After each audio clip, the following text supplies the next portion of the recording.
Pinakamainit na tapatan, jaw-dropping plays, umaatikabong bakbakan, at mga latest updates sa mundo ng sports.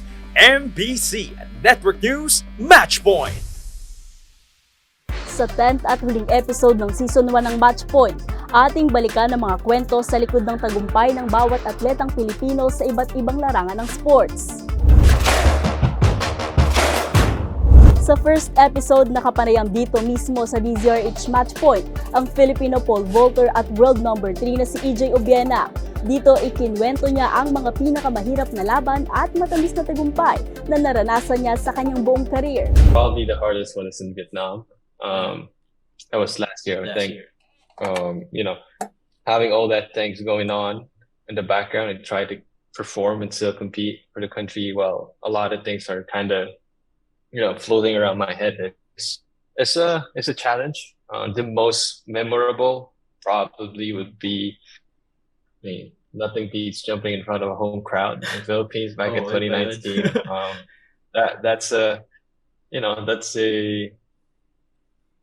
a rare opportunity for any athlete to compete in front of your kababayans and have my friends come and watch and jump in front of my parents, with my dad and my mom, and be able to win in home soil. It's one of those memories I'll forever. 2019 I think was mahirap mag-compete sa hometown because the pressure's immense. It's immense. Like all the officials, you haven't even competed. They're like counting the medal already and all of that. Like I used to feel small because of that, but I learned how to embrace pressure. The title of the show is Matchpoint, so you're probably very knowledgeable with tennis.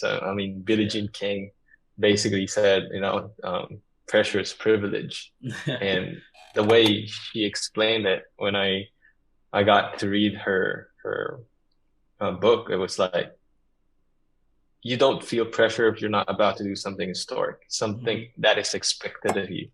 Why is it expected of you? Because you have done that repetitive times. Your greatness is expected of you because you show greatness multiple times. That's the only time you feel pressure. Yeah. So instead of feeling that pressure, you need to embrace it. I'm here because I'm made to do this. Ngayong kinilala siya bilang world number 3, ipinahayag din mismo ni Obiena ang kagustuhang masungkit ng world number 1 sa mundo ng pole vaulting. That's good. It's nice. I never thought I would be world number 3. Never thought I would do what I've done. But at the same time, there's always another peak that I want to achieve. So it's nice to be world number 3, but it's better to be world number 2. It's better to be world number 1. Yeah. I'm not saying, I don't know if I'll ever achieve that, but yeah, world number 3 is it's good. It's nice. I take pride into that, of course, but I want to hopefully the next time we talk will be world number 2, and hopefully in the near future we be world number 1. Ibinahagi rin ito na hindi gaya noong nakaraang taon na sumali ito sa maraming kompetisyon para makaangat sa ranking. Ngayong taon nakatuon si Obiena sa quality over quantity na sistema bilang paghahanda na rin sa 2024 Paris Olympics. This year the goal is not to have a perfect run. It's to test out, maximize the potential for 2024. Yeah. What that means is I'm not gonna be pushing so much competition for the rest of the year. Ayon sa 27-year-old Olympian, maituturing niyang most painful loss ang pagkabigo nito sa 2022 Tokyo Olympics, Asian Games 2018 at ang hindi nito pagsali sa Kuala Lumpur SEA Games dahil sa inindang injury. Oh, the most painful loss. I'll give you 3. Right. The worst would be Tokyo Olympics, because I knew I was capable of podium at the very least, because I felt like I crumbled. I questioned the entire essence of my athlete life. Yeah, I wanted to hang it. I was like, I might not be built for this. I might not be capable of doing this at that time. So that would be number 1. I'll give you a little bit of perspective of that. It's because I was out there to win gold. I was not there to participate. I was not there to enjoy, experience Olympics. I was there to do a job. And the whole season I've been performing spectacularly, consistently, and no doubt, yeah. And I go to qualification and jump 575. You expect at a bigger stage, at the final, I should jump higher, but I didn't. I jumped less, 570. Then I started to think like the rest of the season, I've jumped higher than this. And a bigger stage of my sporting career, I crumbled. What happened? And the whole discussion about that, it kind of pinpointed to my identity as an athlete. Am I the athlete that shies away from pressure? Yeah. Tend to, to shrink as the pressure rises, or am I the one who, grows as the pressure grows? I perform even better. That was something that I felt like I couldn't learn this even if I wanted to. Oh yeah, I was questioning if I could compete at that level that I want to be in. So the rest of the season was kind of a redemption in a way that it meant a lot for me, the rest of the competition. Though it's not as big of a pressure, it meant a lot for me to jump higher. If I'm not able to do that, then why bother continue? So that was the worst. I would put the second one would be probably Asian Games 2018. That one was pretty tough because I was going back from surgery from ACL reconstruction in 2017, and I was asked to represent the country and be there, and I felt like I didn't do justice to that representation. I only cleared my opening height. I fumbled in a way, and long story short, I didn't medal. Let's just put it that way. So I take that to myself, and probably the third one would be not being able to participate in KL Sea Games due to a torn ACL. So that would be my top 3 worst competitions. At ang sweetest win naman para kay Obiena ay nang manalo ito ng World Championships. All the championships are good. The sweetest win would be still the World Championship. Yeah. That was it wasn't just a simple win. I even wore a sock that kind of embodies, like I embodied this. Like I might be nice, but I am a monster as well. Like if I need to be, and sa tondo, I don't know if you guys know that. Like marunong ka rin dapat maging quote unquote marunong maging like you know how to be a monster when you need to be. It's like there's a saying, it's better to be a warrior in the garden than a gardener, in a war. So I felt that, and I felt like I was under in so heavy battle, and I felt like all the things that was happening, I was done in that year in 2022. I prove a lot of that wrong, and that vault, that medal, winning the first World Championship medal for the country in the history of Philippines is just a proof that all the Filipino people that supported me all throughout whatever happened in 2022, it was worth it. They didn't fight for an athlete that cannot win, and I needed to show that big time, and that's why I felt that win was the sweetest, though it has bitterness as well, but that win definitely helped me how do you say, prove to myself first that I can perform under pressure, especially the bigger the pressure it is. Like all the things I've learned from those recent losses, I feel like cultivated there, and just finishing the season with a new Asian record, winning the first medal could not have been better unless I won silver or gold. So yeah, it was one of those moments, I would say.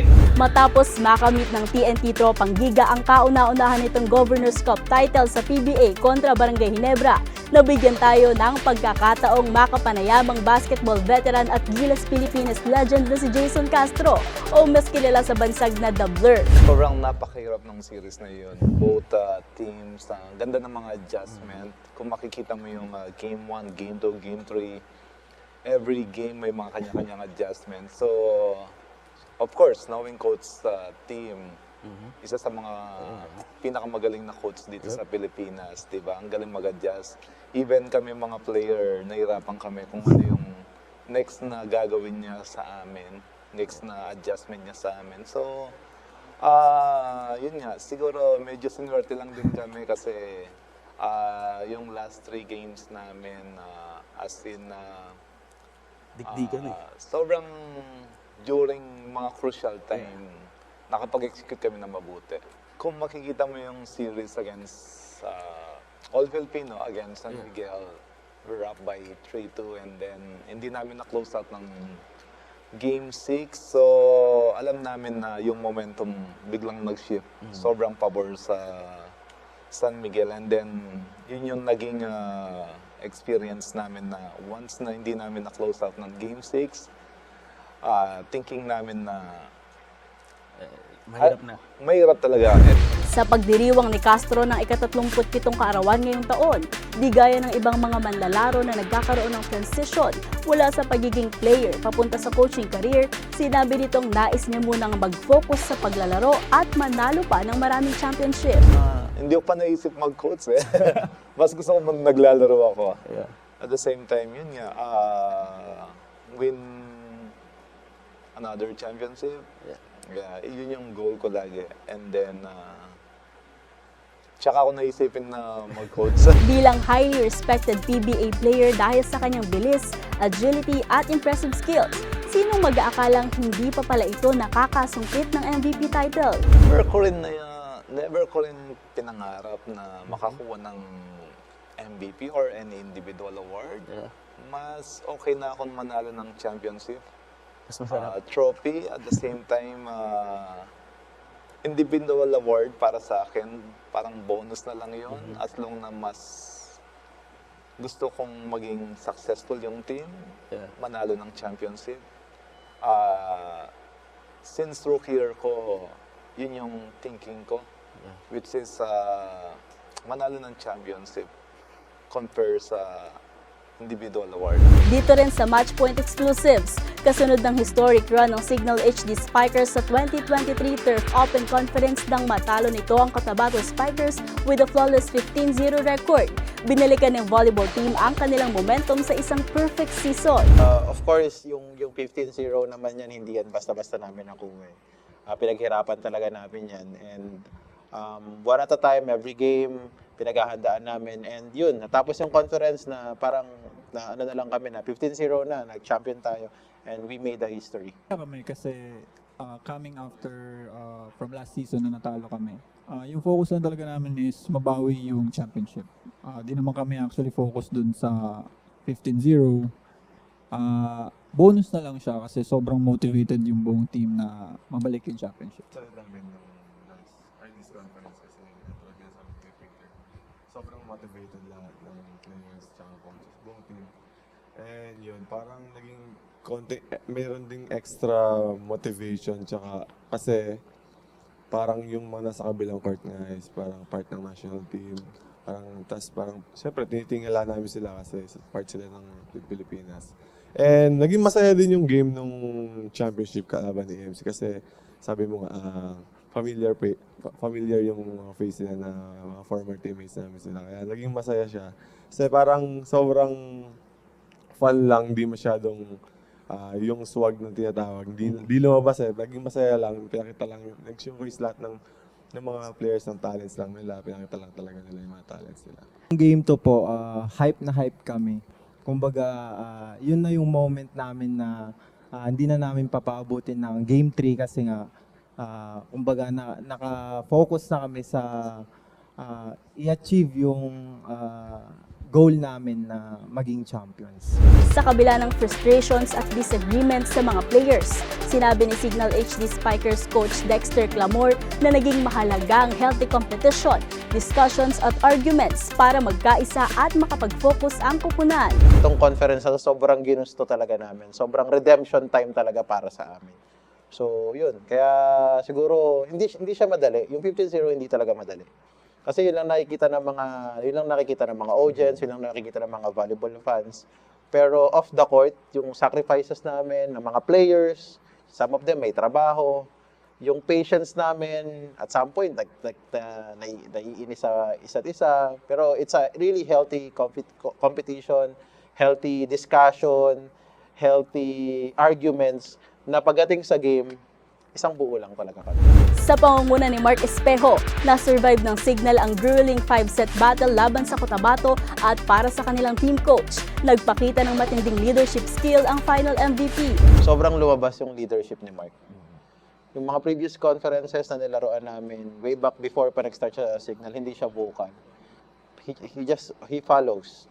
Pero this time, parang kailangan mapakita talaga yung leadership niya. So, yun yung nakita ko na special ngayon kay Mark. Tsaka yung malaking bagay yung experience niya na nag-gain sa ibang bansa, na sobrang nasi-share niya sa amin. Hindi lang sa mga teammates niya, even sa amin mga coaches. And sometimes meron din kaming mga argument, pero in-explain niya, coach, kasi ganito, kasi ganyan. And then from there, natututo din kami. Kasi may mga magkakaiba kami ng point of view. Eh. So, pero again, bago matapos ang araw, we end up with one goal, we end up with one game plan. So yun, sobrang laking bagay na meron kaming Mark Espejo to lead these players. So nakakatuwa na nandyan siya para sa team. Malaking bagay si Mark as a teammate kasi hindi mo lang siya maaasahan nasa kakampi. Pwede mo rin i-gauge yung sarili mo habang siya yung kalaban. Like for training, papalo siya ng ganito, ganyan. So imagine ikaw meron kang everyday na nakakalaban ng Mark Espejo. So what more yung iba? So malaking experience yun for us. So minsan ang ginagawa namin, paano pag may Mark Espejo sa kabila? Paano pag may ganung level or close sa ganung level? So kami alam na namin agad kung paano namin gagawin kasi natitrain namin everyday. Nagkaroon din tayo ng pagkakataong makapanayam ang isa sa mga batang gwardya ng Women's Gilas Pilipinas na si Ella Fajardo. Ibinahagi nito ang kanyang karanasan sa paglalaro sa Fairleigh Dickinson University at ang pagre-representa sa Pilipinas sa FIBA Women's Asia Cup. It was actually my first playing year of collegiate basketball. Obviously, I'm a sophomore right now. But last year I was redshirted, meaning we were stacked. We were incredibly stacked with the guards. We had like two fourth years, a fifth year, and I actually took off a month of playing over there to actually play for the FIBA World Cup here. So, you know, para sa bayan all the way, but it actually worked out because this year I was really able to step up to the challenge, to you know, just be a threat on the court, and I feel like it has been translating with my game here. At kamakailan lang ay nasungkit ni Fajardo kasama ang FDU players ang 2022-2023 Northeast Conference regular season. Ibinahagi din ito ang kanyang naramdaman ng makuha ang titulo sa ikalawang taon pa lang sa kolehiyo. Yeah, that was tough, and doing something like that is really, really difficult because you have all the stats you need, all the film that you need. You know, it's kind of like bringing it back to Gilas, doing a back-to-back for SEA Games. It's hard because it's not like, you know, there are a lot of changes, but yeah, we pulled it off, and I'm just grateful to be a part of that. Ibinahagi rin ni Fajardo ang naging leadership ng Gilas women's star na si Jack Animam. Ever since she's come back to the program from what she has been doing overseas, she definitely I feel like she's always had it. I'm not always here, but I definitely know that she's always had that leadership role. But even now, it's like I really hear her.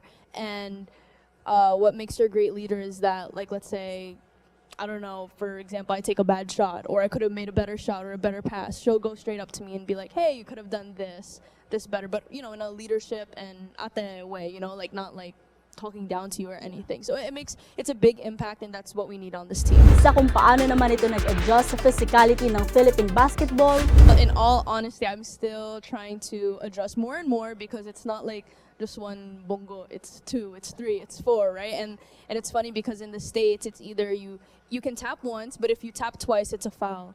So sometimes I'm already expecting it because I've gone a year with, expecting, oh, if I get a really good bump, it's going to be a foul on the person. Like, I've already mastered that. But here it's like, unless there's blood on the floor, they're not going to call anything. No blood, no foul. Yes. So, we're not obviously perfect. Like, we're probably going to have to adjust from that too because it's not going to be like that in the SEA Games. But, it's just amazing how sometimes we'll have, like, at the Janine, for example, like, she's not the bulkiest, but she's fast. She knows how to use her body. So that's why I'm saying, like, that's why I'm saying, like, just don't underestimate us and don't think, oh, because, some of us look more on the thinner side or whatever. Like, it's amazing how they always find ways to just dominate. They've been in the game for so long, so I'm not really surprised, but it's like every single year, I'm like, wow, they're good. At syempre dito sa Matchpoint, natunghayan at nasubaybayan din natin ang 2023 FIBA Basketball World Cup journey ng Gilas Pilipinas.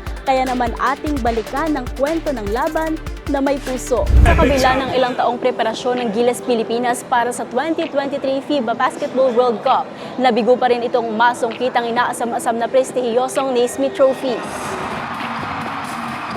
Dala ang pressure na maglaro sa home court sa harap ng libu-libong Pilipino. Hinarap ng Gilas ang naglalakihan at naglalakasang players mula sa 3 bansa, ang Dominican Republic, Angola at Italy.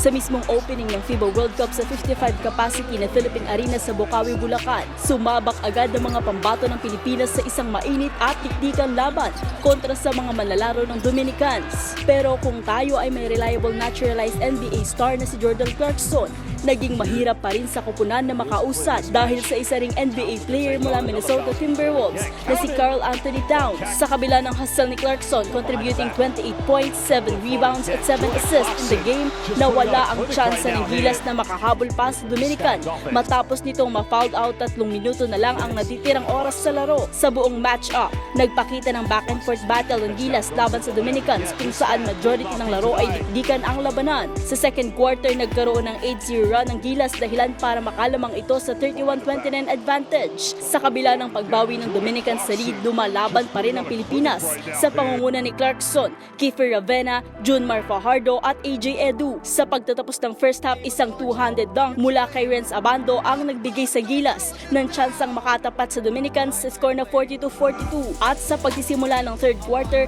nakuha man ng Dominicans ang kontrol. Dikdikan pa rin ang laro sa 66-62. Ngunit napanatili ng mga ito ang kanilang momentum hanggang sa final period ng laro. Sa pangunguna ni Karl Anthony Towns at John Montero, naging mas mahirap pa ang fourth quarter para sa Gilas nang gumraduate si Clarkson matapos matawagan ng 5 fouls. Sa kabila ng grinded efforts ni Fajardo at Edu, hindi na naibaba ng Gilas ang lamang ng kalabang kupunan. Sa pagtatapos ng laro, nakapagtala naman si Towns ng double-double, 26 points and 10 rebounds, habang ang veteranong si Victor Liz naman ay nakascore ng 18 points, 6 rebounds at 4 assists. Samantala, nagpasalamat naman ito sa suportang natanggap mula sa Filipino crowd. I do want to ask because Filipino fans are amazing. I really appreciate all the fans for showing us so much love, so much generosity, and just being so gracious in our welcome here. I want to thank all the Filipinos, salamat, and I think that it's amazing that we have a chance to visit such a beautiful country and meet such amazing people who are so loving to the game of basketball and celebrate their country and their team as well so hard. I respect fans, I respect their people, so a lot of respect. So salamat, mabuhay. Thank you guys, appreciate it. Kung nanalo ang Gilas, maganda sana itong regalo sa record-breaking crowd attendance na naitala sa mismong FIBA World Cup 2023 opening, kung saan nabura ng Pilipinas ang previous record nang makapagtala ng 38,115 spectators sa arena. Ngunit ang inaasahang bounce-back game ng Gilas Pilipinas ay nauwi na naman sa panibagong pagkabigo nang matalo ito sa kamay ng Angola sa mismong home court nito sa Smart Araneta Coliseum.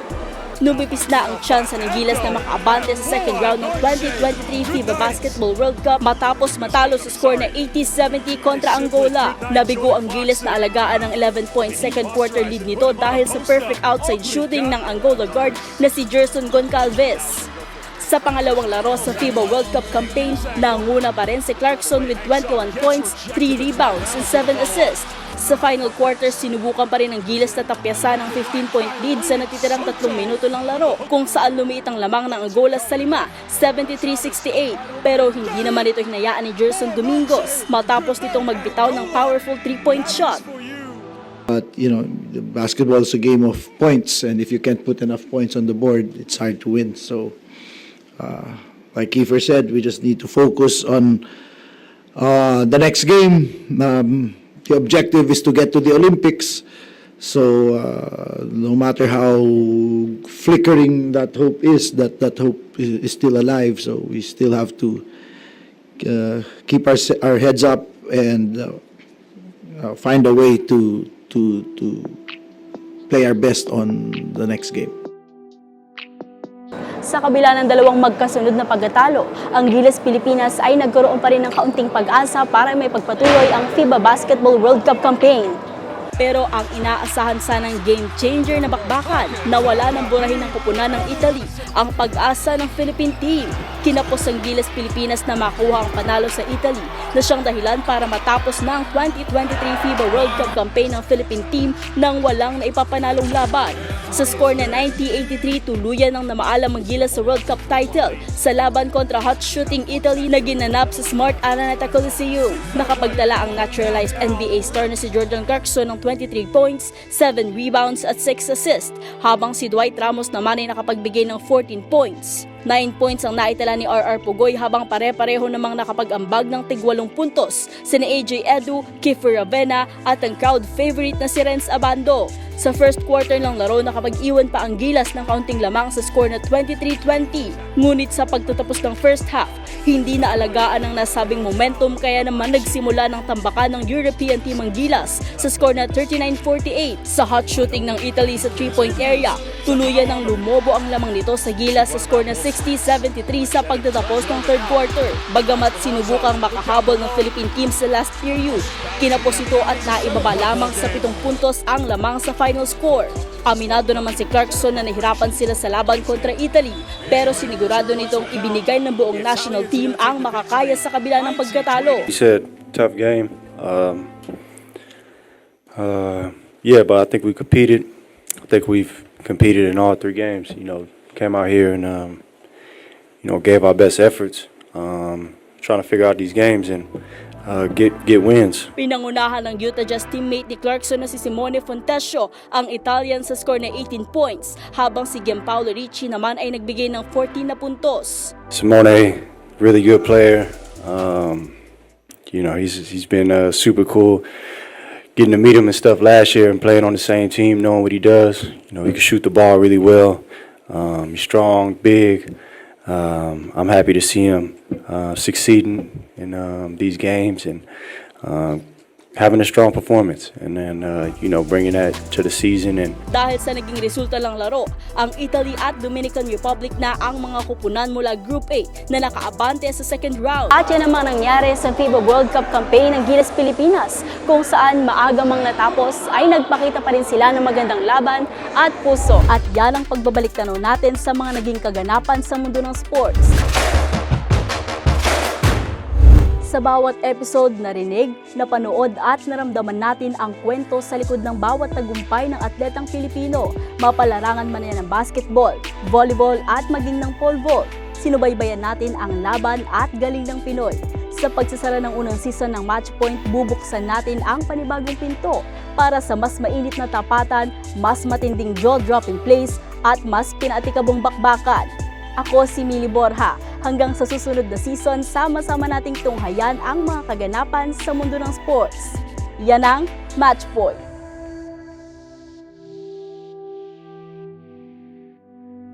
Pinakamainit na tapatan, jaw-dropping plays, umaatikabong bakbakan, at mga latest updates sa mundo ng sports. MBC Network News, Matchpoint.